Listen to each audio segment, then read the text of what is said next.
Goddess Saraswati to shower upon us her blessings as we commence with the ceremony. Now, I would like to invite Isha ma'am to render Saraswati open.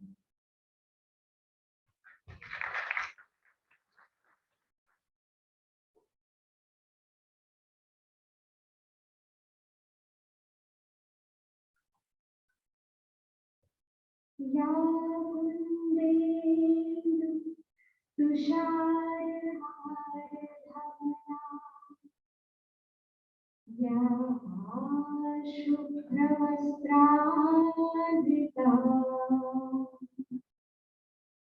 या वीणामण्डितकरा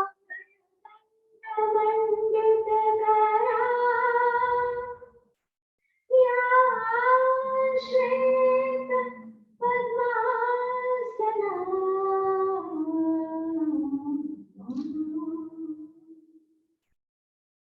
या ब्रह्माच्युतशङ्करो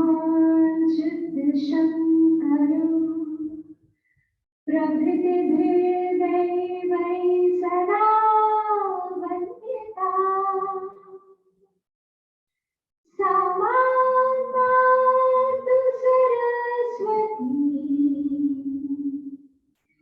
Saraswati Bhagwati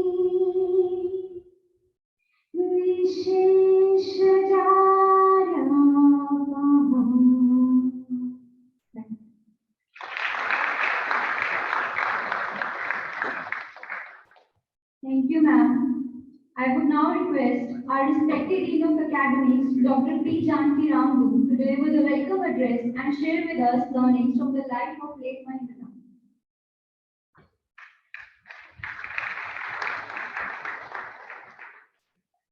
Very pleasant good morning to one and all.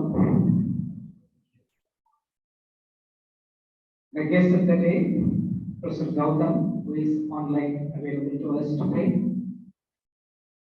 Mr. Ponde on the dais, and my colleague, Professor Sheikh, and honorable colleagues, faculty members, staff of the institution, and most importantly, the students, community of beloved students. Right? It's a great pleasure for me to invite to this function called Late Shri Mahendra Nath Ji Scholarship Award Function. Right? At the outset, I congratulate the winners of the scholarship of the batch 2021-23 on the basis of their scholastic performance and the merit. So very happily, we have captioned it as merit-based scholarship, wherein we recognize the scholarship of the students on one hand and the means, that is affordability to pursue the program on the other hand. It's needless to say about the culture of IMT Nagpur as to how it has been supportive to the employees of the institution and most importantly to the students community right from its inception. I'm sure it will be a repetition if I keep telling the various support systems that we have established at IMT Nagpur for the employees and the students community. Late Shri Mahendra Nath Ji, a great personality who started his career in a very, very humble manner, and the one who strongly believed in nurturing the relations with the people. He focused more on relations with the people.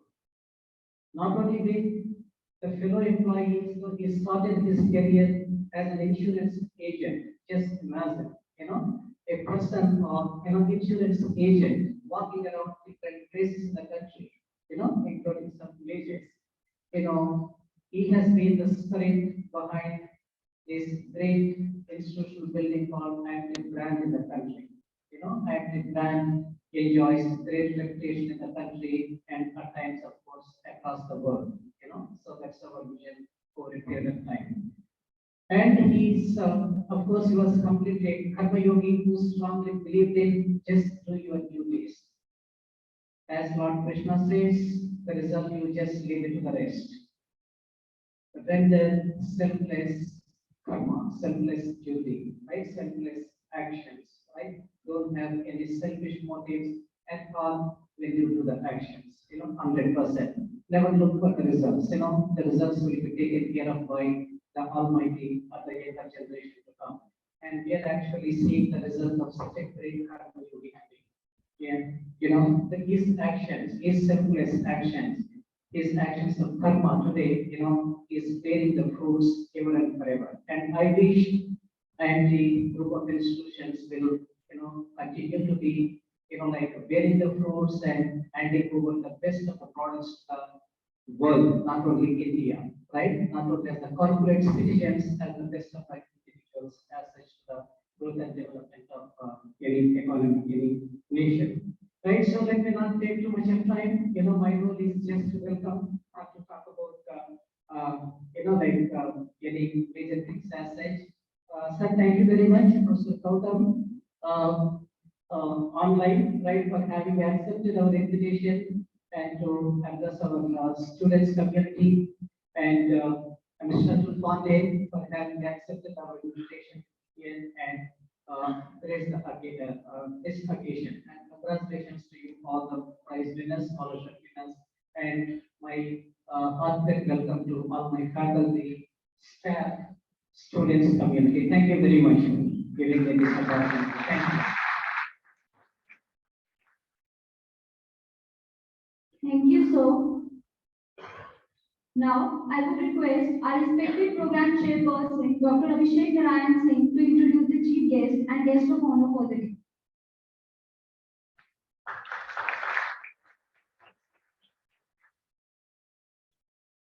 Hello, good morning, everyone.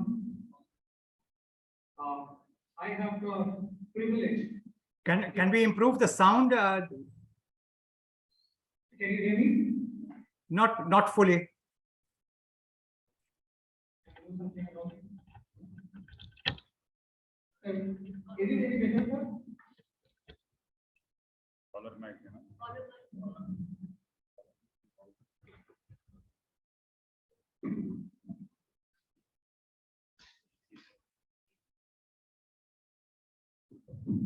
So is it any better now? Okay. Yeah. It's my absolute privilege and honor to introduce the chief guest of this occasion, Dr. Shri Gautam. I have been a student of Professor Gautam. I have sat through his classes, learned a lot, got scolded a lot, and that is how I learned throughout my PhD journey. Although he was not my PhD guide, but he has guided me in so many ways. Thank you so much, sir, at the very outset for accepting our invitation. We are humbled and honored for your presence online. I wanted sir to join physically, because when it comes to he joins physically, the aura changes a lot when it takes in the environment. But because of some other commitments, I could not join in person. But we would look forward to your kind presence sir, in the campus sometime. Let me introduce Professor Gautam. List is very long. The bio goes in many pages. I've picked out a few points that I could illustrate at this occasion. Dr. Gautam is a living legend in the field of management thinking, practice, and consulting. Dr. Gautam was the founder director of Indian Institute of Management, Kozhikode, and leader of the consulting team at IIM Shillong. He was the first head in the IIT pantheon of the first statutory management department at IIT Delhi. He has served as senior advisor to KPMG and as senior managing director and principal economic advisor of the global consulting firm Privotivity Members India Private Limited. He has been advisor to several government departments, agencies, and corporations. Dr. Gautam is a widely respected thinker and institution builder. He has been a visiting faculty at universities of Sussex, Rural, Dominican, Minnesota, etc. And delivered lectures at the Cambridge University, University of London, Toronto University, University of York, Duke University, and many others. He has been the visitors nominee on the court of DHU, Academic Council of Vishwabharati, Chancellor's nominee on the University Council of Jammu, etc. He is currently the chairman of PK International Foundation. He has served on policy and administrative committees of Department of Personnel and Administrative Reforms, Cabinet Secretary, Ministry of Transport and Shipping, DST, MHRD, and many more. He has represented India in activities of UNESCO, APO, Economic Conclave in Morocco, and others. He has been closely associated with board of various Indian and non-Indian organizations. List include SAIL, SpiceJet, AEC International, UTI International, Shivam Autotech, UTI AMT, Exim, JK Industries, XZL, Lake Palace Hotels and Hotels, GAIL, Mumbai Port Trust, and many more. As I said, the list goes on and on. He has authored, edited over 2,000 books and over 150 papers. Several of them are awarded winning. He is widely sought after as an impact-making consultant. Thank you so much, sir, for accepting our invitation. We are looking forward to your address now.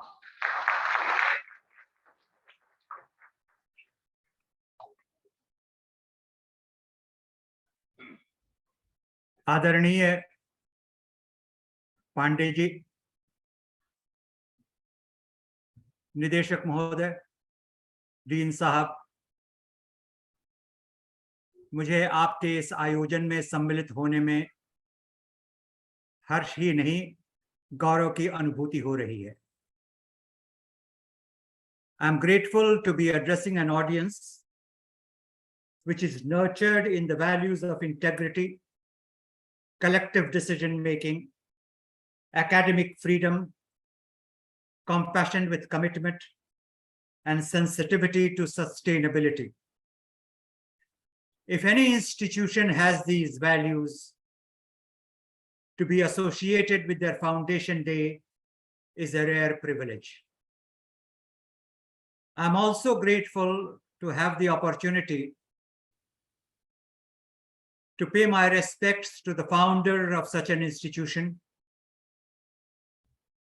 to commemorate which September 10 is etched in our calendar in unmistakable terms. I hope my remarks are not taken merely as a ritual, but as an expression of genuine goodwill and commitment to the values of the institution with which I'm associated today, and I hope will be able to make some contribution to its growth. I have decided to address this audience on a simple topic, which I noticed grew more and more complex as I went along, namely the Indian century, concerns of conviction, standards, and performance, and share some of my reflections with you on it. I do so as a matter of conviction, because if I don't believe in what I'm going to talk to you about, I can't hope to share the values with you. I come from a family of distinguished academics. My grandfather was invited by Pandit Madan Mohan Malviya to be the first professor of literature at Banaras Hindu University. My distinguished father was chairman of University Commission's vice chancellor, and if I'm considered eminent, let me say I'm not on patch of the career which my father had. My daughter is an academic, and the list goes on. Therefore, for me, believing in India and being in India is a value system and a way of life, not just a matter of posturing. My family today is divided from Canada to Singapore, with different members of the family, being with different nationalities. And though I started my education in England when I was 6 years old, I've decided even at my age to be in India because I believe in India. I say this as a matter of conviction, and that's the repetition, but that's a word which will occur several times in my presentation. If you believe in India, you believe in the future. Because I'm reminded of a lecture of Mr. Pilu Modi. When I was teaching in St. Stephen's College, he came to deliver the Foundation Day lecturer role there. And he said, ladies and gentlemen, whether you like it or not, you are an Indian. And so you will always remain. So what is the kind of future we see for India? We don't stay back in India merely because we do not get proper placements or assignments abroad. We stay in India because we believe in India. And I believe India is just opening out, though in my own scheme of things and understanding, a little more slowly than what it should have done already, but that's another story. I believe the coming century is going to be an Indian century. I say this not as a matter of platitude, not as a matter of posture, but as a matter of belief. And to walk that road, I think we need conviction. We need to have values which enable us to make sure we are able to convert that conviction into standards and deliver it with performance. And I propose to share some of my analysis with you on this matter. This is not a eulogy or a praise of Indianness, but as it should come from a person of my description, a fairly scientific analysis of the way we are and the way we are headed and the way we should be examining our resources and sense of direction. We live in an era of self-doubt where West, which has dominated the globe so summarily for over a century, is beginning to have self-doubts. We live in an era where the aspirations of the East are yearning for expression,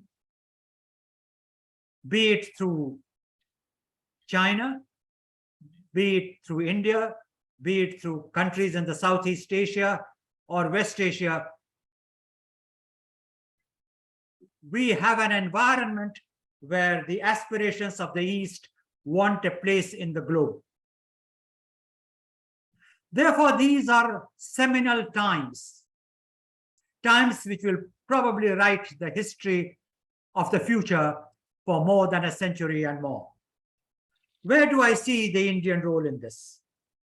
The Indian role will be a matter, as I have said already, a matter of conviction. What is it that you believe in? I'll tell you what I believe in. In an era of boundary conflicts, proliferation of ethnic nationalism, breakdown of multilateral institutions, resurrections of borders to avoid disease, and technological acceleration, we are in an era which is marked by the search for opportunities. The Indian century will be a factor of how we identify those opportunities. These opportunities will be a matter of technological choice. The technological choices themselves are not just a matter of digitization, but a way of life. I have been marked a time space in which to share my ideas, and Mr. Pandey will be following me. Therefore, let me submit to you what I think is the foundation of any growth forward, namely discipline, and I'm going to observe that discipline in my time sequence in my remarks to you. This means I'm going to finish within the time allotted to me, which means in turn that I will be skimming through the topics indicatively rather than exhaustively, and I'll leave it to your wisdom and analysis to take it forward. The era is marked, as I said, by technological choices, and these technological choices are not merely to do with digitization, but in an everyday life. My connecting with you is a technological choice through the video conferencing method. If this was done 10 years ago, probably if I couldn't travel to Nagpur, I won't be able to deal with you. So technology has become all pervasive, from kitchen to the king's cabin. How we exercise those choices are important. And it worries me that whereas technology is galloping, maintenance of technology and technology sensitization has not been institutionalized yet. Consider how many of you keep mobiles, and consider how many of you know all the commands of a mobile in all its incarnation. And if you try to look for an institution where you could go and learn, there is no way of doing it other than through trial and error yourself on your mobile, and you will very often find that you have given the sync command and got yourself into a situation which you don't know how to handle. Therefore, technology sensitization has to be a comprehensive one. And I think the Indian century will be a factor of how you handle it. Gender battles are very fashionable today. I have made some passing references to my own background. It could bear with a couple of other references so that you know that I couldn't possibly suffer from a gender bias, because I was brought up by an imperial mother,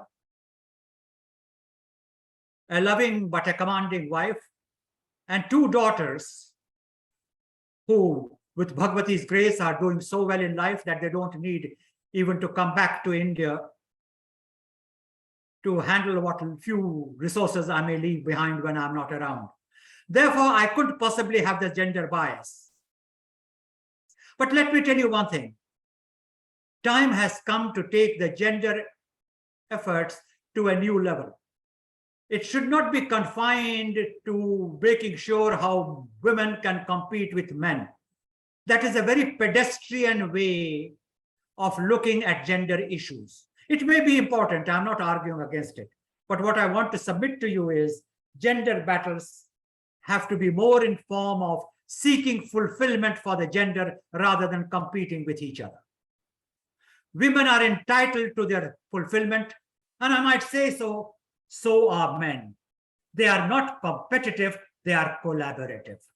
Unless we redefine this entire gender perspective, I don't think we will be progressing towards the Indian century with the speed with which we should be progressing. I might also mention that of the many academic interests I have, one is ocean studies. In fact, my first book was published in 1972, which dealt with, amongst other things, with ocean power. And I explored, to the surprise of many, how India was shipping ice to United States way back in 1784. So that's the kind of Indian sea power we had. The travel between western coast of India and eastern coast of Africa was managed essentially through covertures, which were vehicles of commerce and integration at an economic level. We have to go back to our sea power. We have just begun opening the doors to it, and we need to do more. The unicorns are very fashionable these days, and I don't want to spend more time on talking of things which the media is already talking to you about, but I want to focus on the solutions part of the India century, and I make my first major submission to you, we are at a stage of growth where we need to link up our goals, our strategy, and our means. For the sake of emphasis, I will repeat that and suggest that the India century will be a factor of the success with which we can integrate our goals, our strategy, and our means. And it is my case that we need to do far more than what we are doing at an all India level to achieve this. We need a new campus to identify the true north. There are far too many local battles of identity, which are understandable, but they need to be handled in a far more enlightened manner. We need to be steering towards safety and growth with low visibility, which requires diligent assessment of the threats, opportunities, and a clarity of broad direction. At a national level, we have covered great distances in our desire to grow. We have put a lot of puerile debates behind us. We are no longer debating whether we need to go socialist or capitalist, and many of those battles which were an important phase of our growth but are no longer relevant. We need to swear by growth, and whatever assures our growth, we need to pursue that. This is embedded in an environment which is becoming increasingly complex. If you consider Europe, which has been the dominating force in the 20th century in the global history, we find that there is both energy and food inflation. Understand the nature of energy today. It's not just hydrocarbon. The flow of hydrocarbon is being decided by forces of geopolitics and international relations. The Ukraine war is a telltale testimony of how economy is intertwining with politics to determine the future of growth. This is in an environment where inflation is runaway, the interest rates are surging, and if I might say so, sentiments are low with not only investors, but producers and also the consumers. India, with its diversity of population at different levels of economic growth, offers a model which can lead the world in the right direction, because it's not just cultural diversity, which is important. It is not just economic diversity, which is equally important, but it is a diversity of alternate solutions which need to be documented and understood. India is a country which offers a whole host of alternate solutions. If you look at the examples of growth which begin from the hoary lands of Kashmir to where the seas meet in Kanyakumari, marked by the Vivekananda Rock, from Kutch to Kamrup. And we have in India alternate models of growth which can apply to different parts of the world, because all the world will not be covered by the same model of growth. So this is my second submission. We need to recognize our strength, and the strength is our multiplicity of models of growth which are integrated together, from which the world can learn on how you can keep the development of Mongolia and development of Brazil both alive in their indigenous terms, but in sync with global reality. The difference between Mongolia and Brazil may appear large, but then India's developmental models at the local level are equally large, and yet they have been integrated at a national level. So that's my second submission. My third submission is that if you look at matters in the Indian century, we'll have to look at standards of environment, social growth, and governance. It has been a fashion in the developmental lexicon of the last few decades to coin acronyms for everything. And at times acronyms get confusing, but if I were not to coin acronyms, you would accuse me for being out of step with the academic fashion. Therefore, if I'm talking of environment, social, and governance, I must promptly talk of ESG standards, and half of you would be wondering what is ESG and where does it come from. Therefore, please understand, if you can't convince, you have to confuse. And so if you are suitably confused at my reference to ESG, I think I'm doing reasonably well, because then you will understand it in your own way and perhaps take it forward after this lecture is over in a more creative fashion. My lighter vein of reference apart, the fact of the matter is that in a world of violations on health, climatic change, social conflict, inequality, human rights, wars, if you have to integrate it, it will have to be by creating standards of environment, social, and governance matters applicable to different parts of the world. Which brings me to the heart of my operational remarks. The operational remarks being that how do we link it up with conviction? How do we link it up with standards? And how do we link it up with performance? Now, that's where the Indian balance sheet needs to be understood. There has to be a national conviction. The sensitivities which have led to social conflicts in the last few decades cannot be a matter of discussion here because we don't have the time. And I personally don't think that's the subject matter of my remarks. My submission is clear.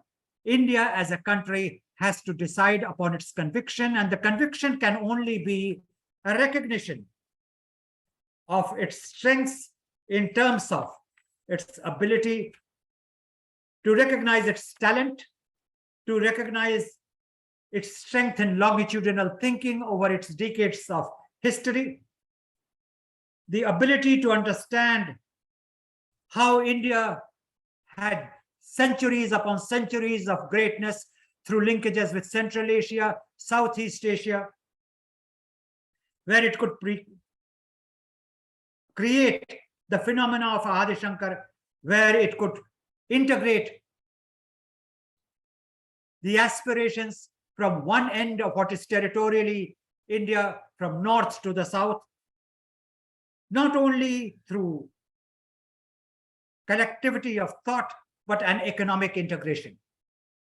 That is the basis of understanding the Indian talent, which is not only diverse, but deep.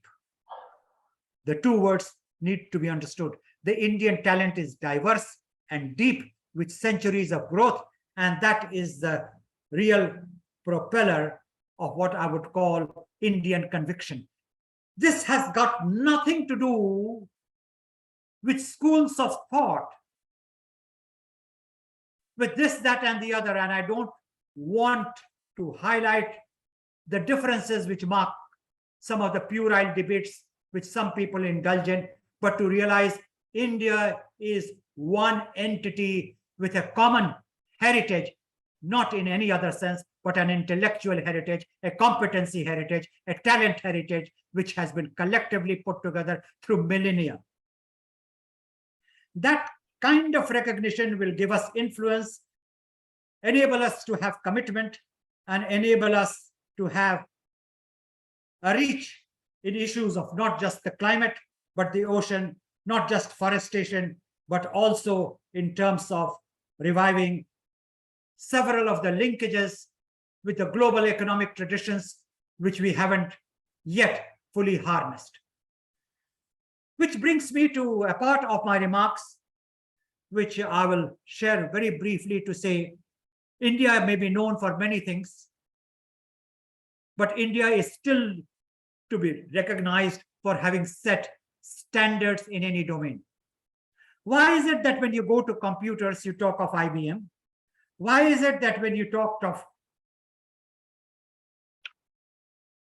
any purchase, you look at whether it has the it has the necessary standards, but name me half a dozen areas where Indian standards have been acknowledged globally. Unfortunately, many of us have a mindset where recognition in India will only come after recognition abroad. Never forget that this is a country which, even for Mother Teresa, she first had to get the Nobel Prize to get the Desh Ratna. I don't want to generate a debate, but our belief in ourselves requires us to go many miles. Those miles will not come unless we cover those distances, have confidence in ourselves, and know that we are as talented and as we are good as any citizen from any other part of the world. This beeline which we make, and some of us anyhow, to get admission in foreign universities, to get jobs abroad, and not the least sons-in-laws and daughters-in-laws which are settled abroad, if they have a green card or if they have residency abroad, is a matter which needs examination. Being in India should be a matter of pride. Being in India should be a matter of standards which have been holding an example to the rest of the world. We have yet to get there, and that's the sort of thought which I would like to share with one of the leading institutions of this country on its foundation day. It is for you to lead the world on it. I would also like to refer very briefly to this word performance. I have led over 5 decades of professional life, but much of it has been in academia. Some of it has been in the corporate world, some of it in the consulting world. My reputation is like a shadow which precedes me. I'm known to be uncompromising, and therefore a reputation follows me, which you know better than my elaborating. The question is there a choice on performance? If you do not perform, can you survive? And is it a crime to expect performance, honest performance, performance which supports creation of standards, sustenance of standards, welfare for all? And if that is a crime, I'm willing to plead guilty for it. We have to recognize that performance is something which is well acknowledged for the survival of institutions. Convenience may be comforting, but to be enduring, you need performance. And this is such a self-evident truth that, to me, I don't need to submit evidences for it. I know that I'm to be followed by a very eminent speaker. It was my job to share my ideas with you on concerns of the Indian century, reflections on conviction, standards, and performance. Like any such set of remarks embedded in a time frame, I have had to select what I have thought important to place before an aspiring audience like yours, a distinguished audience like yours. I would have said more if I had more time to say it in, but one thing which I have understood, limitations of human life being what they are, you don't have to say anything and everything whenever you have an opportunity. Trust in the future, trust the coming generations. Know somebody will come along and improve what you have done and take it to higher heights. With that faith, my renewed compliments to you on your foundation day. May you be an example to many others who aspire to lead and achieve. Thank you for giving me the opportunity.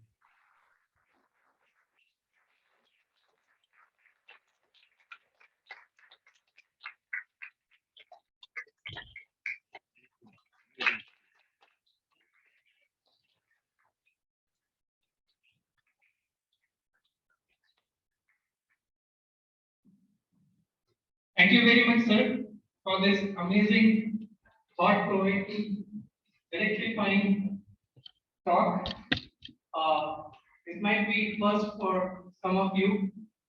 I kind of listened some of the talks of the sir for 5 years when I was doing PhD, and I've been fortunate to attend some of these talks. and every time it is different.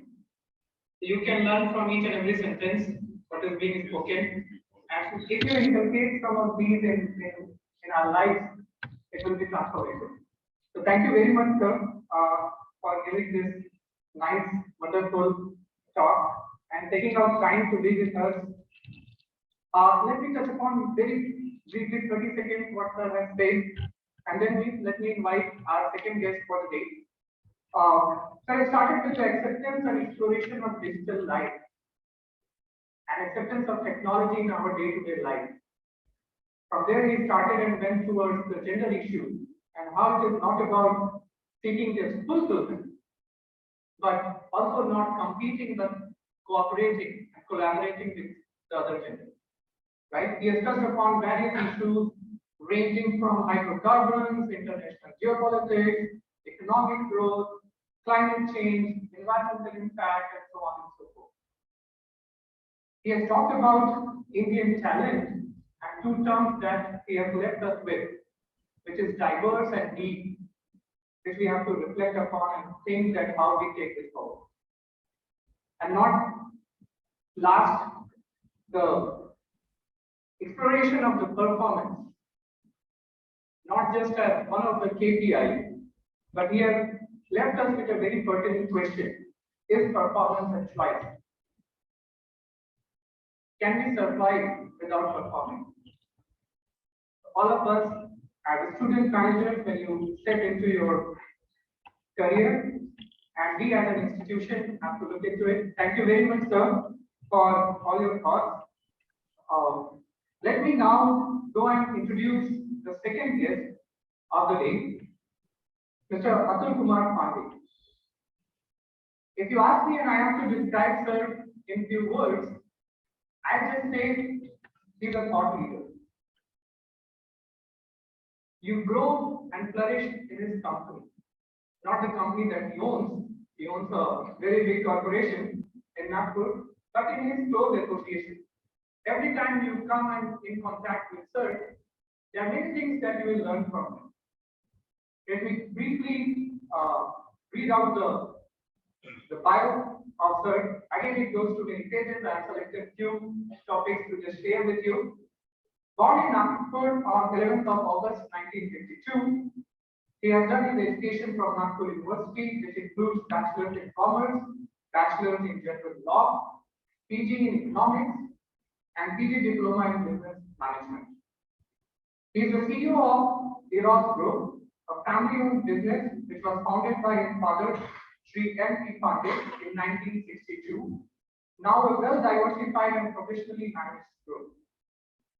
He has been associated with Vidarbha Industries Association, which is VIA, one of the oldest and apex body of industry of Vidarbha, and he has served as president for 5 consecutive terms, starting from 2014 to 2019. He is closely associated in organizing prestigious events like VIA Industrialist Delegation to China, Energy Summit, IIFA Conclave, Defense Conclave, among others. He has devoted himself to the cause of HRD and Industry Institute interaction. And here, we IMT Nagpur as an institute has been blessed with his guidance and his mentorship for many years. He is committed to the economic growth of the region through cluster development movement. He is passionate about developing different kinds of clusters in this region, and his work in this area is phenomenal. He has been the chairman of Institute Management Committee, Industrial Training Institute, South, for transition of the institute as Centers of Excellence under Public-Private Partnership Program of the Government of India for 12 years. He has been the governing board member for 10 years of the Government Polytechnic Nagpur, the oldest, more than a century-old polytechnic institute, and the mother technical institute of the central India. Many technical institutes have grown out of the polytechnic institute in Nagpur. He is highly regarded on the emotional as well as the spiritual intelligence.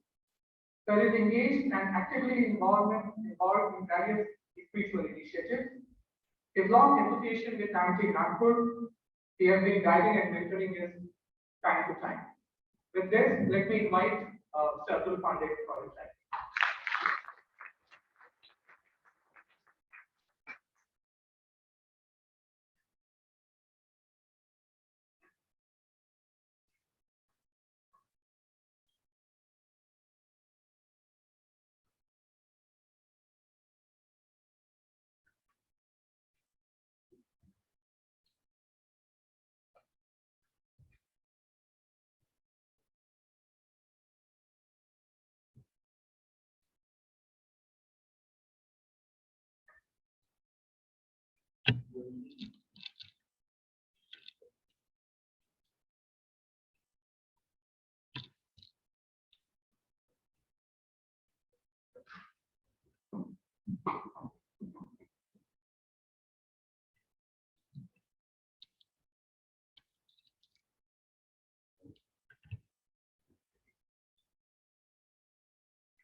Dr. Gautam, Dr. Ramdu, Dr. Singh, senior faculty members of the Institute, and my young friends.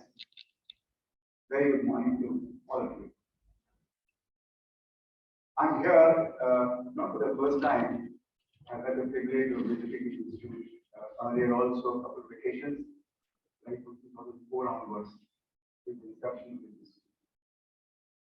In fact, I can claim that some of the furnishings done here is one of my group companies way back, and we really feel proud that we had that opportunity to serve this institute also professionally. At the outset, I would like to confess that it was a privilege to have been visiting the institute on the Founders Day, which is a very, very auspicious occasion. Late Shri Mahendra Nath, father of illustrious Shri Nath, we have been hearing about him, and we in Nagpur, the industrial fraternity here, are really privileged that they decided to have this institute based at Nagpur. This was the second one. It was the first one after Ghaziabad, I believe. And when this was announced, we really felt privileged. The industrial community of this region. That reminds me of my long session with Kamal Naji at Chhindwara, which was a couple of years back, and we were celebrating the Skill Development Institute there, and we were talking about Shri Mahendra Nath there, his vision, how we visualize, how we develop the industrial enterprise. Incidentally, for last 15 years, we are also into the same business as the house of Mahendra Nath and Kamal Nath, where their company has been one of the leaders in transmission line, power transmission, and it was a phase when they were kind of moving away. They have had their other interests, bigger interests, and we were moving into this domain, the power sector. But great learnings from their company, the kind of rich traditions. We got a couple of executives working with them earlier, who were assigned to us in our organization. So it has been kind of connectivity with Shri Nath and IMT. Friends, Industry Institute interface has been one of the activities which when I joined, I became active in our association, industry association. I felt there is a great need for this closer interface between the industry and the institutes. Because institutes are very rich source of knowledge, of advices for developing vision amongst the industrialists, so on and so forth. And we realized that in our association, not many initiatives were taken at that point in time. So, a couple of my industry friends, we started a small cell there, industries to be born there, and we started moving up. Instead of blaming the institutes for turning out, low quality manpower and all that, criticizing them sitting in our boardrooms and in our association chamber, we decided to move on and reach out to them, visit them, interact with them, and try to create a bridge between the industry and the institute. It's almost 2 decades now that we have been active, and the fact that we have, I think, reached practically every institute of this region, industries have been benefited. We have been sourcing faculties as resource persons for various programs. We have been sending our industrialists to various institutes for various services, particularly the technical institutes. So this is one area which has grown over the years, and the reason I'm here is because I have been very active in that forum. Rather, I founded that forum. We had a core team of 10, 12 industrialists who were working hard on this. And with IMT also we have had a couple of programs. In fact, in one of the summer placement programs, we had a batch of students who kind of spanned the operations of the association, and they gave a report on the working of our association. So friends, this is one area which is very, very important, and I thought I should be sharing with you my experience, and should be inviting you over to for more intensive kind of coordination at the faculty level, so that more and more students get an opportunity to interact with the industries around. You are also in the classrooms, but you are also having a hands-on exposure to the life industry situations. Because I'm here to share with you two of my very important, because I've been in the Institute of Management also has come up here at Nagpur, and I have an opportunity to interact with the faculty there who were visiting Nagpur before formation of this. And we sold an idea to them that why not you have a compulsory exposure program of the students with small medium enterprises of this region, which should be their USP. I'm convinced that exposure to the working of a small medium enterprise becomes a big strength for the management student in the college. Because in a smaller setup, you get exposed to all the facets of industrial enterprise. Unlike big corporation where you get placed for a couple of weeks and then you get exposed to only a particular set of activities there, and there is no overall exposure to the business at macro level. I've interacted with the students who were placed in our small medium enterprises after their exposure for 6 weeks or so, and they would claim that out of 7, 8 different facets or dimensions of the business, we could not cover all, but at least we could get exposure, the first-hand knowledge about the marketing activity, the operations part there, the working capital management there, the systems and processes in the organization, and things of that sort, which becomes a big asset for the student in the legal part of this thing. You do enter a corporate, the corporate world where you are assigned with responsibility. But exposure to small medium enterprise either during your probation in the summer placements or first couple of years of your career could be a big ascent for you. The earnings could be little, but the learnings could be much more.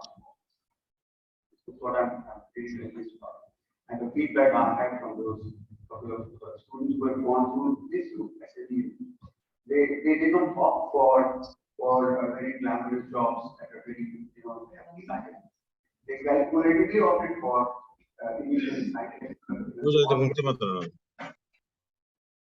in a small medium enterprise, and they are creating goods after 8-10 years because of their exposure to various facets of business.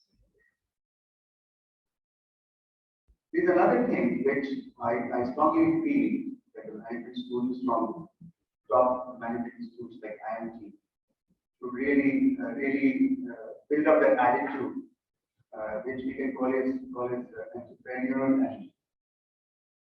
I must tell you friends, it does make a difference. बाकी जो आपके colleagues होंगे आपके पूरी team में जो काम कर रहे हैं उनके कंपैरिजन में आप देखेंगे कि अगर आपने वो जो एंटरप्रेन्योरियल एटीट्यूड है अपने जॉब को देखने के लिए वो आपको दूसरों से एक अलग खड़ा कर देता है। दूसरे शब्दों में अगर कहूँ मैं कुछ कठोर शब्दों में अगर कहूँ मैं अपने आप को आपको पूछना होगा कहीं आप बाबूगिरी में तो नहीं रहते। बहुत जबरदस्त संभावना इस बात की होती है कि स्टेज के बाद में आपके असाइनमेंट में आप डाटा और analysis and all that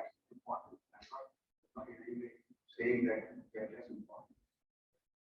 But entrepreneurial attitude is a very different thing altogether, which aims at the key result of the organization, the bottom line, the top line, or whatever it is. You align your working to that, and then change accordingly. Question yourself, you tag yourself, you audit yourself. How far I'm contributing to that ultimate goal that is and there which any business organization is for.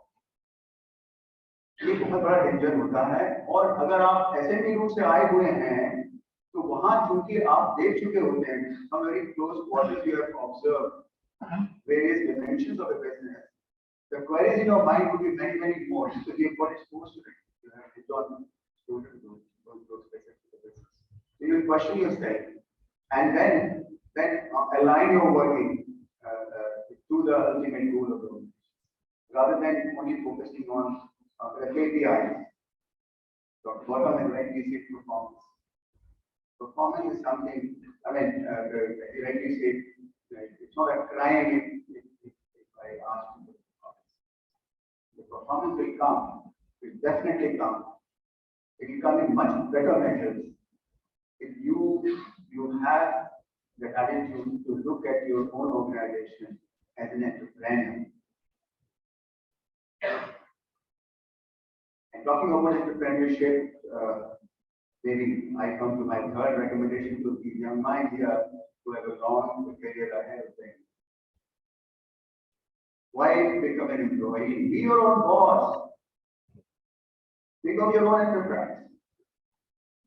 Think of a startup of your own. The government is today backing up the startup with all kinds of measures. Associations like us, we have got our executives, we have got our officers, and even the membership at large, geared up to accept to spare time for guiding these aspiring young. And talking about entrepreneurship, I would like to put a question to you, my friends. I just cite a case. I make a cake. I prepare a cake, which is sellable at least 240. आपको कैसा लगेगा अगर मैं उसे 40 रुपए में दूं? It is not proposition. Is it a prudent approach? आप बताइए किसी की नजरिए से देखें 240 रुपए की इसकी मार्केट वैल्यू है और मैं 40 रुपए में भेज दूं उसको और संतुष्ट हो जाऊं, ये कहाँ काम की समझदारी है। कैंपस इंटरव्यूज में आपको 25 लाख, 50 लाख, 75 लाख के पैकेजेस मिलेंगे। My young friends, I must tell you, you value it much more if you are an entrepreneur yourself. You are selling your services for much less compared to what you otherwise deserve. And that's a fact. I'm not trying to exaggerate. Of course, few years of perseverance, few years of hard working is definitely there. It is not, I mean, many a times because you're right to beginning, not in a very, good volumes or you can't say that I'm the CEO of a 500 crore, 1,000 crore company. It may be 5 crores, 10 crores, 20 crores company. But that's how you begin.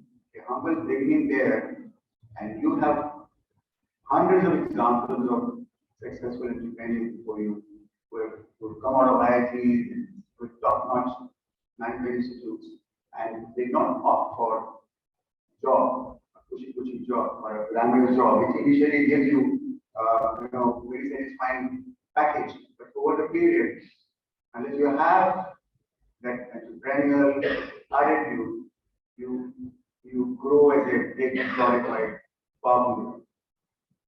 I'm sorry, I'm being very blunt, but I am renting with corporate houses in my business. I get to meet young managers there who come to me, and I find that many times lacking that entrepreneurial attitude. They are there because of their track record in academics. They are there because they got a break into a good company out there, and then through a rat race they have gone to the station. But if that attitude is there, while you are there as a management team into a corporate house, you will be a big success. If not, you have your own enterprise. And initial phase is tough, but later on you employ young executives in a hefty package because you can afford them with your own enterprise. And that is a message, that is a strong message I would like to give to you as a takeaway. Do things seriously as an option. Your own enterprise. Very serious. Tough, calling for great patience and perseverance, but eventually highly satisfying. Because you're also contributing to the wealth of the nation as an entrepreneur. And not to the wealth of the company which you're working for. Fine, ultimately the company is also contributing to the national growth. But you do not get a fair share of your competence, your talents, your capital, which you tend to ignore over the period. You get immune to it, but when in the whole proposition, India as a country loses an entrepreneur who can contribute much more productively to the growth of the nation. Friends, I would like, with the permission of Chair Dr. Rambu, can we have a little interactive session where I would like to know from these young minds and what are the challenges you contemplate when you pass out from this institution. Okay, and I ask you, what are the challenges that you contemplate when you pass out? We can discuss. Someone can share. Someone can share. Yeah, please.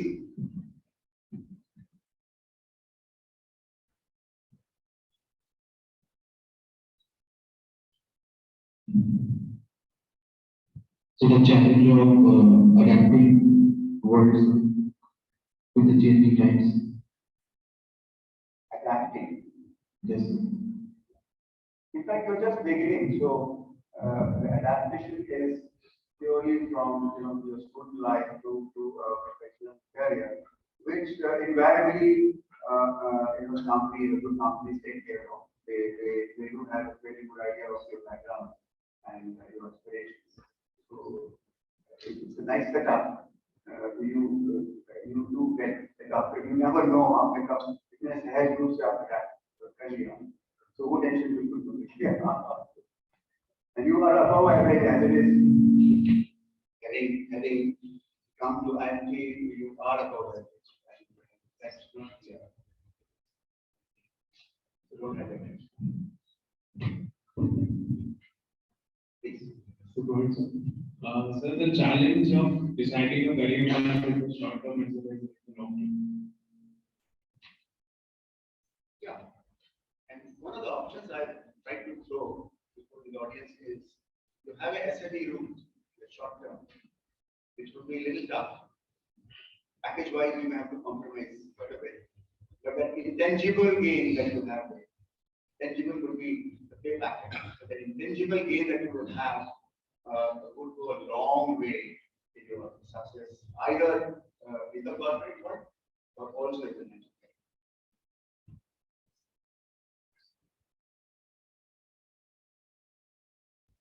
I come from district of Nagpur from Punjab, and there I observed a little challenge that corporate houses are not there. So that is one of the challenges that I really want to do something later on about that. So from my beginning from here, that is like one of the challenges that I feel I do want to contribute later. I will get you. So by establishing corporate houses in Punjab district or Nagpur, so that is one of the challenges that I wish to take on later. Yeah, you mean to say establishing your own enterprise there in Nagpur? The culture itself. Sir. Yeah, being a small, relatively small place or commercially. See, these days, in today's technology, honestly, it is not a limitation. I do not think it's a limitation. Of course, you will have to keep traveling a bit, but then the base can always be either at Pathankot or even, even at Katol, people can have a base and, they can approach Nagpur and Mumbai and Hyderabad, but they do not shift their base for whatever reasons. Family is a compelling reason or any other factors for that matter, or your attachment or your, own base. That should be respected. But today's technology, that should not be a limitation. So people's base is good to say.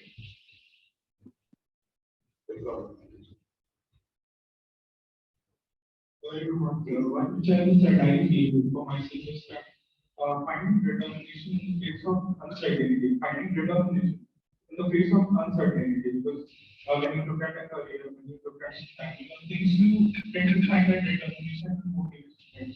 But if you are going for a own setup, then finding that determination in the face of uncertainty is definitely not the best I guess.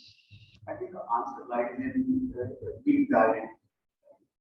You must do your homework properly before you take a lunch. And there again, today's electronic world should not be having patients interact with entrepreneurs more and more, get exposed to life situations, whatever way you can. Maybe you can go for a profession for some time, or you may take up a kind of this, with your partner or somebody. So deep diving, of course, sound good sound, groundwork is of course that will build up your relationship. That will make you confident from within. Yes, I can do it. That yes, I can do it is very, very important. You take a plunge only after that. That's possible. थोड़ा सा patience रखना होगा आप सोचेंगे शायद मैं 6 महीने उस स्टेज पे पहुंच जाऊंगा हो सकता है 2 साल लग जाए but that's not a waste mind because it is setting the right foundation तो जितनी स्ट्रांग होगी उतना आपके लिए बात है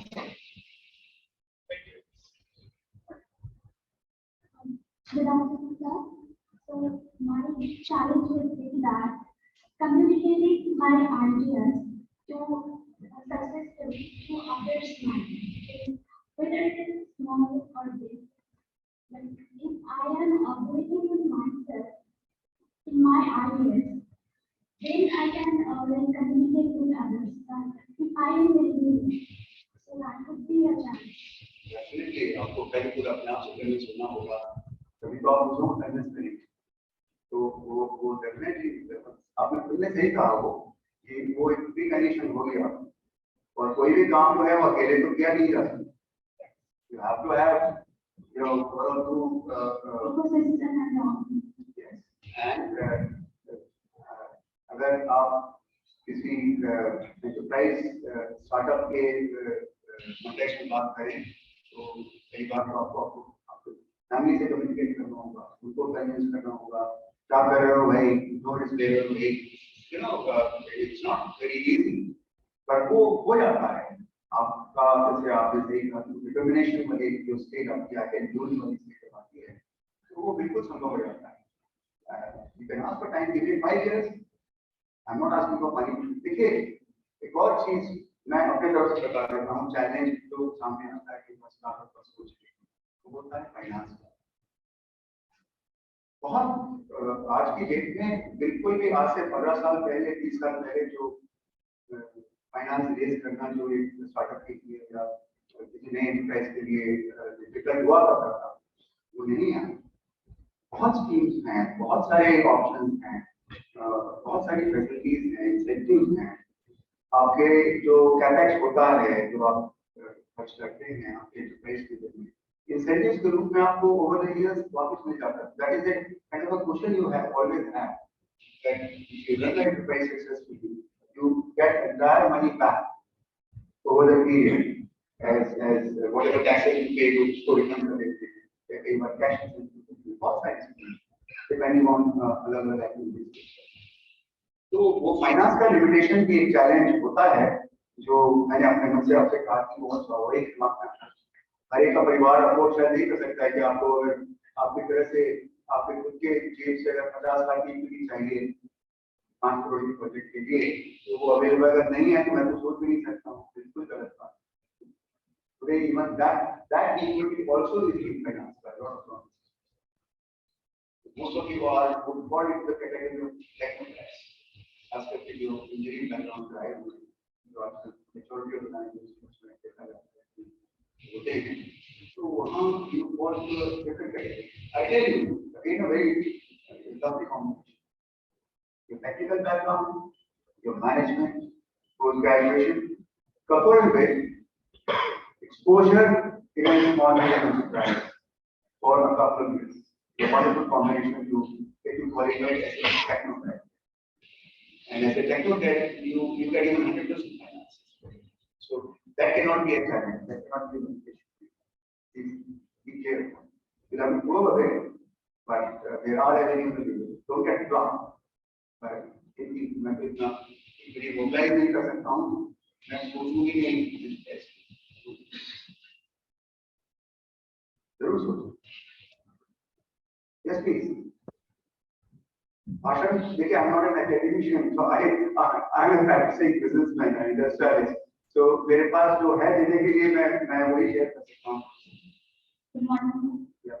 So, for me, I guess the challenge is not after getting out of this institute, it's like a lifelong challenge that to keep updating myself, how the world is changing. It's not in the the realms of this institute only. Like after when I get out also, I need to keep updating whether it's per se the technology point of view or what is happening in the world.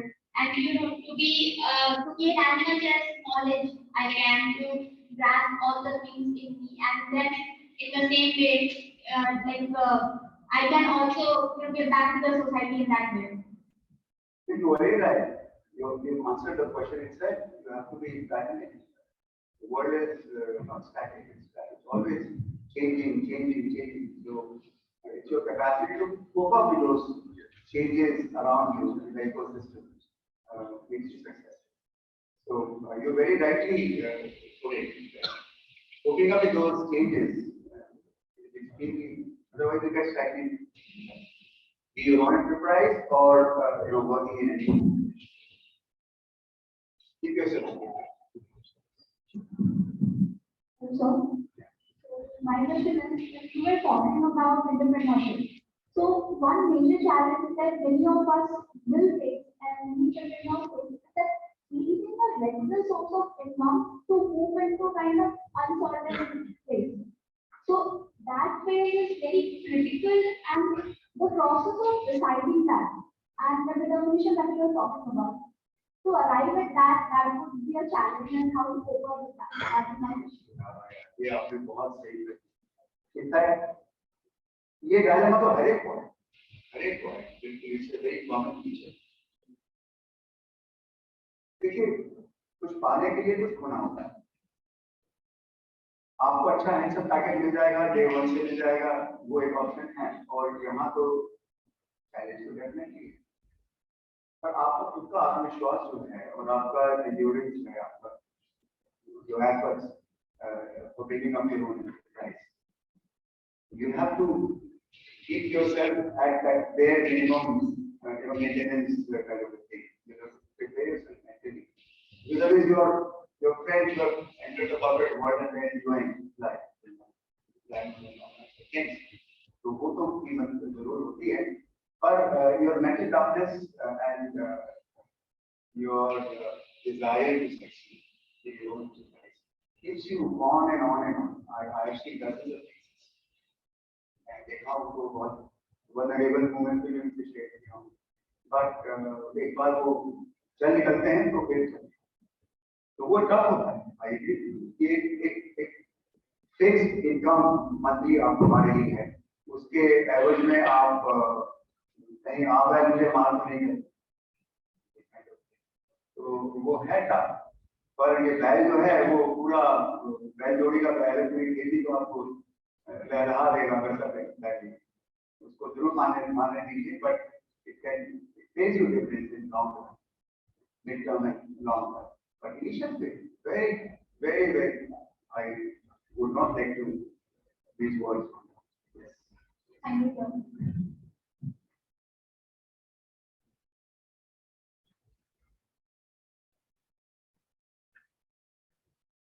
Any more questions? Last 2 questions. I think we are pretty out of time. That's it. Yeah. 1 or 2 more questions? Back to the That will be available here over the mic. So if you have any further questions, yeah, you can always. You can always. Thank you. तो मैं ये conclude करना चाहूंगा कह के कि माना की दुनिया बहुत बुरी है, परफॉर्मेंस की बात की डॉक्टर गौतम ने, माना दुनिया बहुत बुरी है, पर आपको अच्छा बनने से किसने मना किया?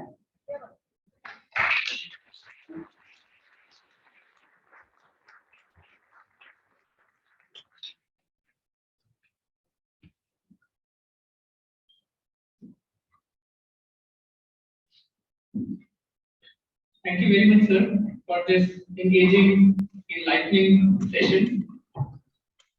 We have with us online our director, Dr. Vikram Verma. Sir has joined. I request her to take you. Sir. Thank you so much, Dr. Abhishek Singh. I hope I'm audible. Yeah, you're audible, sir. Yes, sir, you are audible. All right. Good morning. And I feel so bad missing on this wonderful event, a very auspicious event for the IMT Nagpur. But because of some pressing reasons, I had to come to Delhi, and I'm using my mobile to get connected and use the technology to remain in touch with you all. But I really take this opportunity to thank Dr. Gautam and Dr. Pandey for gracing this special occasion for us. This is an occasion which is very, very close to our heart, and who can be a better person to kind of grace this occasion other than Dr. Gautam and Dr. Pandey. Dr. Gautam, I hope I'm so happy to tell you that he's one of the top class academicians of the country, and he is a very well known academician in almost all circles.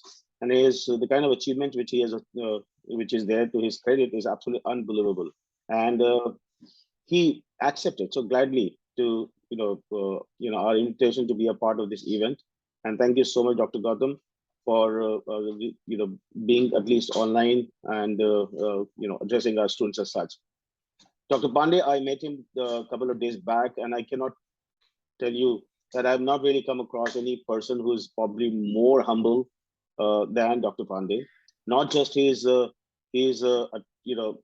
ocean of knowledge and a scientist of tremendous achievements and all. But Dr. Pandey is also very, very close to us, and he had accepted this our invitation to be a part of it. So thank you so much, Dr. Pandey. And I'd like to tell Dr. Gautam and Dr. Pandey that our students from IMT Nagpur, they are driven by just one passion. They're driven by what we call as the belief.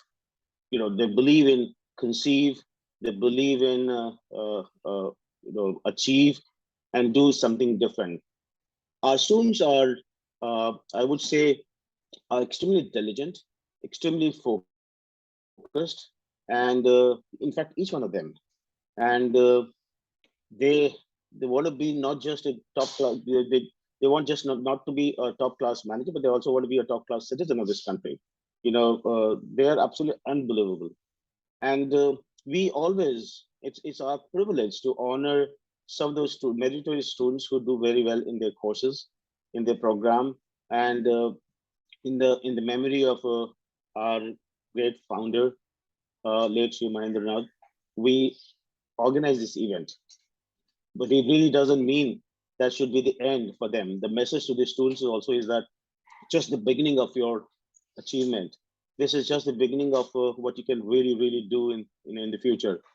I think you should have in your credit many such accolades, many such recognitions in the days to come as such. I take this opportunity to congratulate all the winners and taking a step in being not just a great citizen, but a great human being also in the days to come. And I'd like to thank Dr. Abhishek for holding this event and organizing, in fact, conceptualizing, spearheading, implementing, and making sure that it goes very well. Thank you so much, Dr. Singh. And Dean sir, I'll know, so like in my absence, he takes care of the matter, and he holds, organizes everything. So thank you so much, Dean sir. And my apologies to Dr. Gautam and Dr. Pandey for not being there physically, but then of course my heart, my blessings are always there with the kids. Thank you so much, Dr. Abhishek.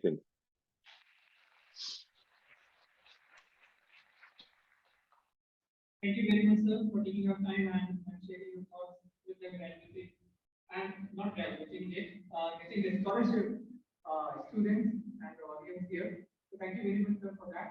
Let me now hand it over to the team CIC to take this further.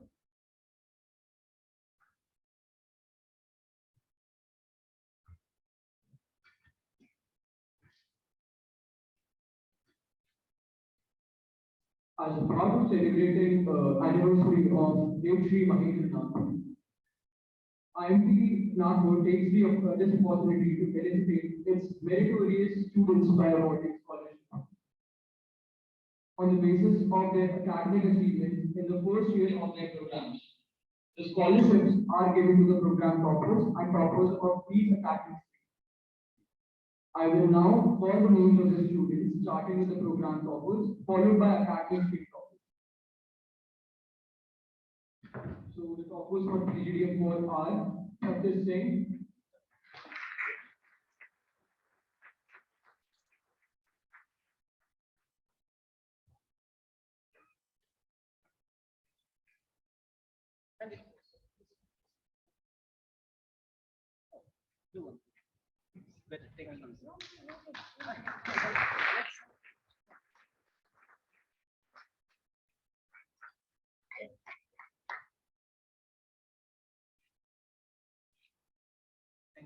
All the best to you. All the best to you. Take care. Shri Mahendra.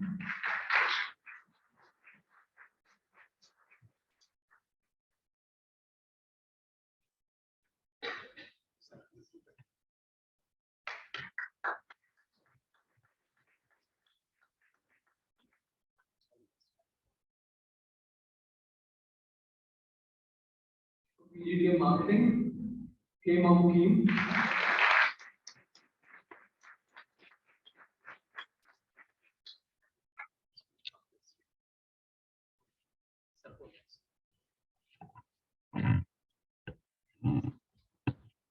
Mohit Bhatia.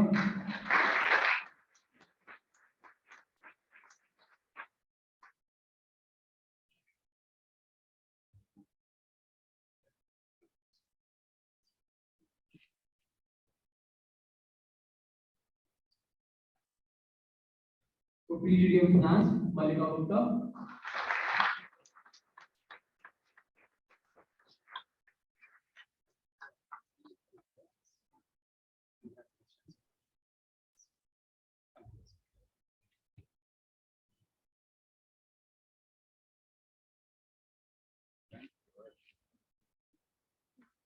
Abhishek Singh.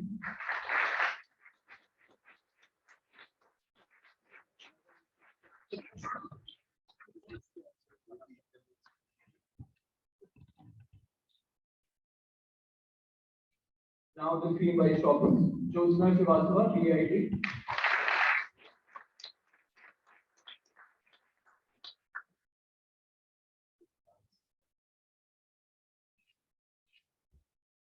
Payal Adhikari, Economics.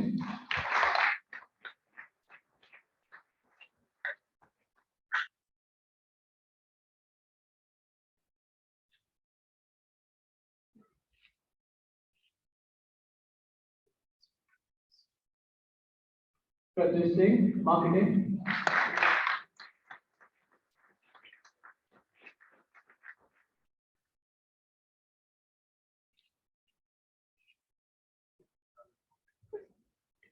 Saurav Vishnu Singh, Operations.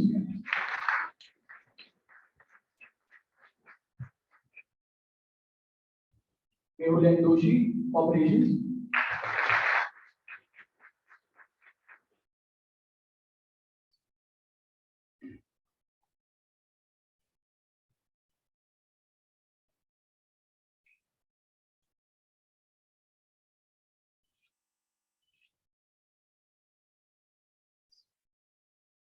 Sakshi Gulani, Marketing.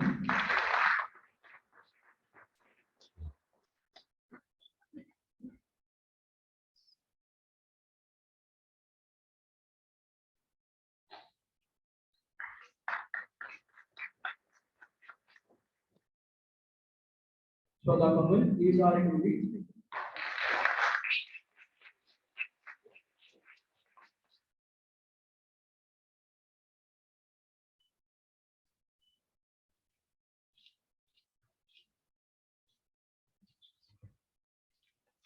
Aishwarya Roy, HR and Duty.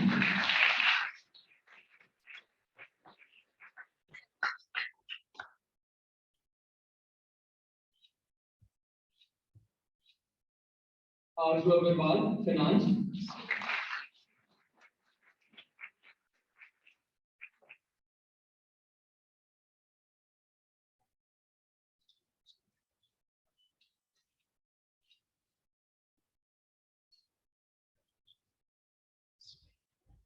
Shri Mahendra, BAIT and Marketing.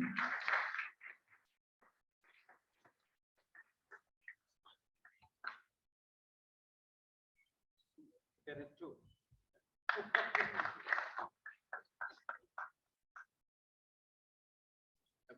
Salil Bhandarkar, Economics.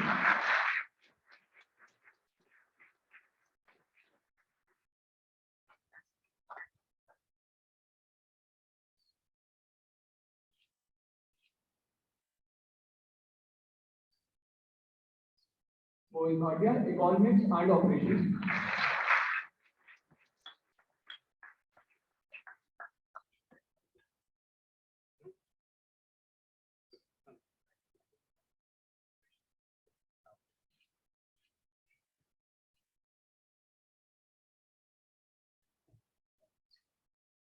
Sejan Gupta, HR and Movie.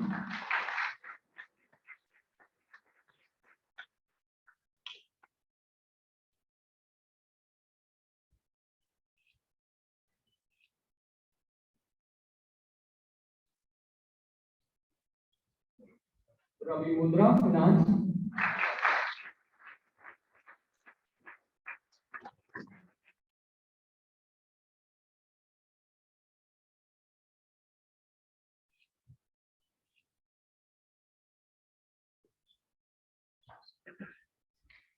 Pragati Sharma, Finance.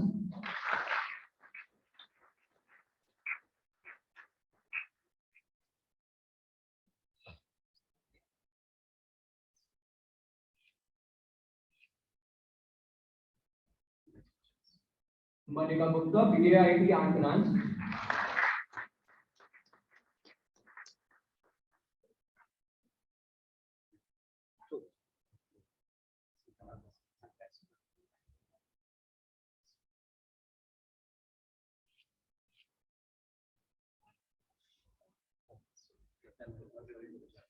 Pinaji Kaushik Modi, Finance.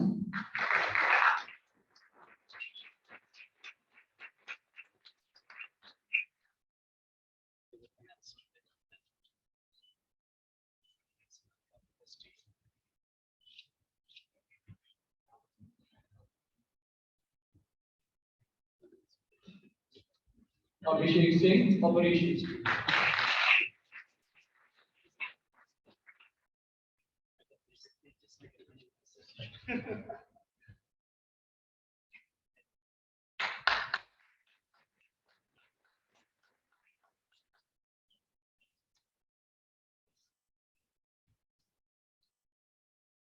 IMT Nagpur also offers merit cum means based Shri Mahendra Nath Memorial Scholarship.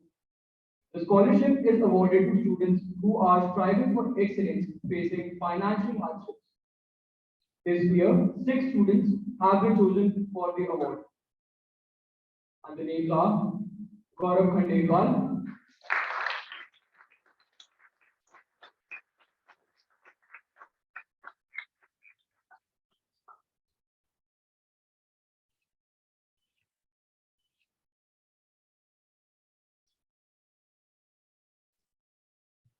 Mohit Bhatia,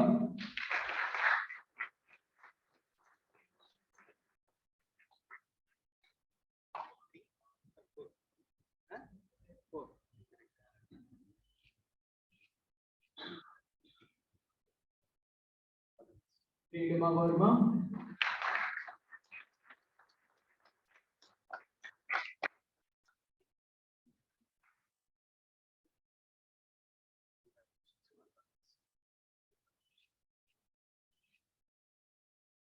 Keshav Singh,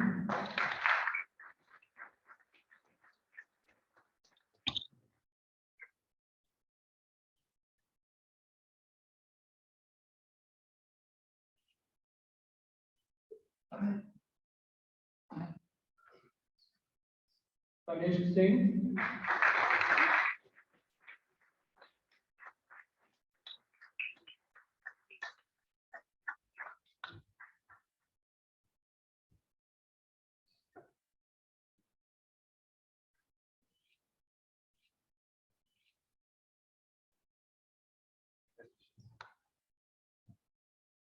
Payal Adhikari.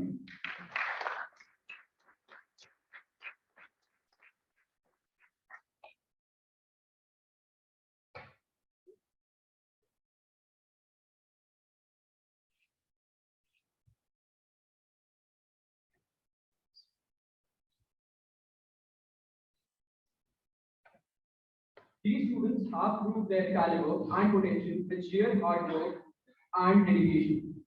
Congratulations to them all.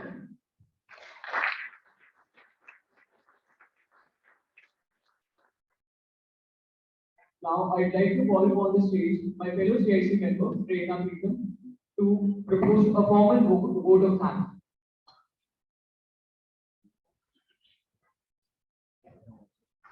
On behalf of IMT Nagpur, I, Prerna Preetham, take this opportunity to propose a formal vote of thanks.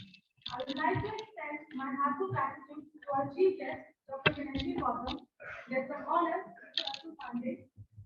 they add momentous address their invaluable words on the Indian century, matters of conviction, and the standards and performance, some reflections were the crowning stroke.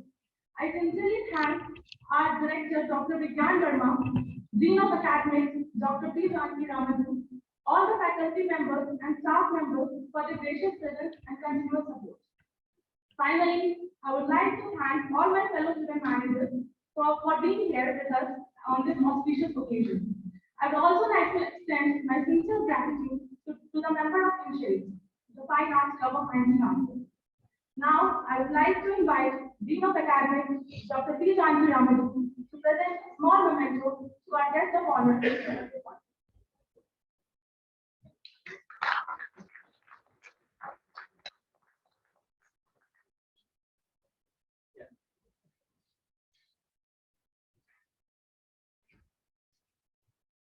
And for the guest, for our guest, Dr. Shri Gautam, it will be presented to him through honor.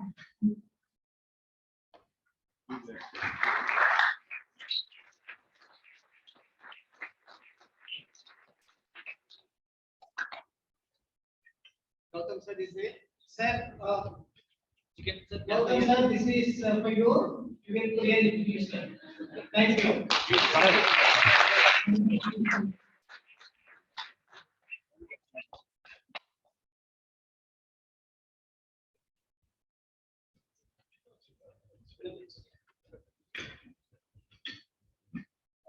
Done?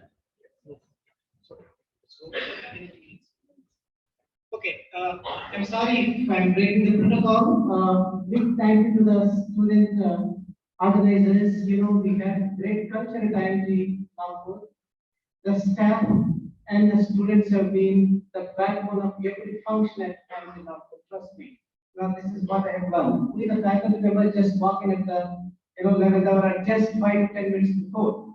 But earlier to that, it is the staff and the students who put in their full and full efforts to ensure that the pre-program goes in a 100% seamless manner.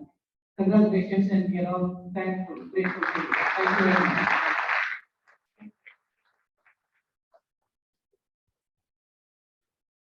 Student managers are required to stay back until the guest proceeding.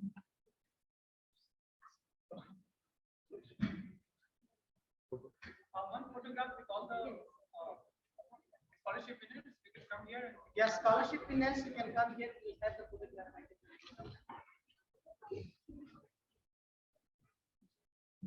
Gautam sir, we request your presence just for 31 seconds for this photograph.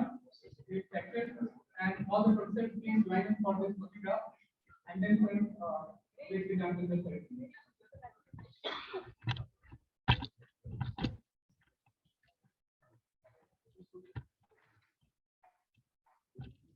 Right, sir.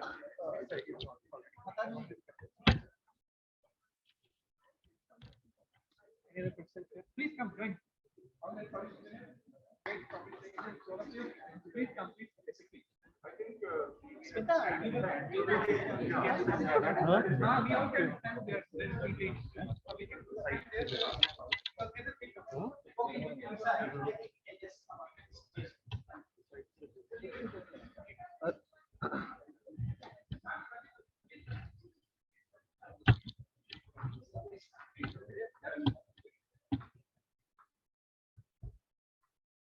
अरे यार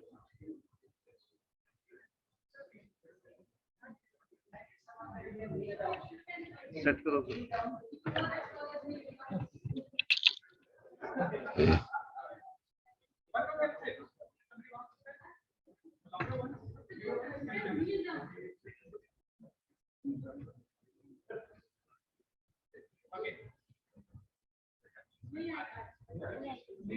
Okay, boys, go down, take it.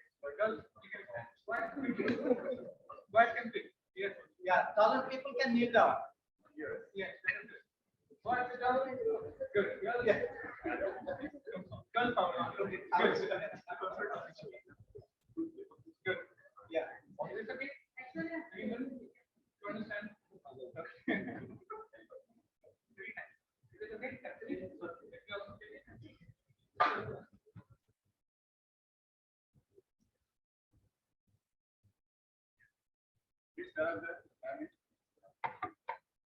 Yes. Send us an indication that you are getting. So that it's fine.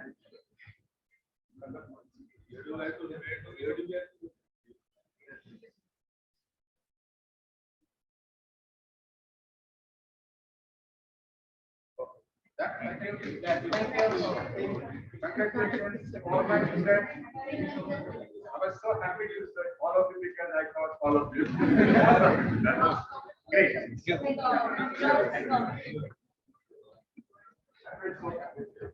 Most of them are house.